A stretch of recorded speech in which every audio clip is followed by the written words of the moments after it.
আসসালামু আলাইকুম। আশা করি সকলেই ভালো আছেন। আজকে কিছু কথা বলবো যারা হাউস ড্রাইভার তাদেরকে নিয়ে। স্যার, হাউস ড্রাইভার যারা হাউসের গাড়ি চালায়, যারা চাকরি করে,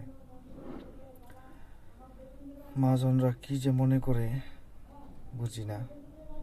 আজকে সারাদিন রোজা রেখে সেহরি খেয়ে ঠিক মতো ঘুমাইতে পারি না।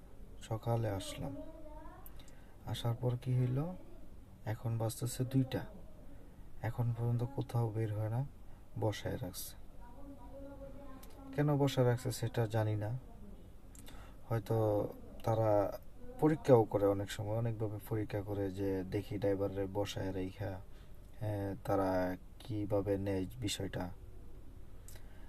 তা ওরা কি চিন্তা করে জানি না, ওরা যেভাবে বিষয়টা নেয়, আমরা যারা গাড়ি চালাই আমরাও কিন্তু ঠিক ওইরকমভাবেই বিষয়টা নিই। আমরাও মালিককে পরীক্ষা করি। খালি মালিক যে আমাদেরকে পরীক্ষা করে বা এই মহাজনরা আমাদেরকে পরীক্ষা করে তা না, আমরাও কিন্তু মহাজনদেরকে পরীক্ষা করি। তারপর আমরাও ডিসিশন করি যে চাকরি কতদিন করব বা করব না। ঠিক আছে, তো সবাই ভিডিওটা শেয়ার করবেন, লাইক করবেন। ভালো থাকবেন। আসসালামু আলাইকুম।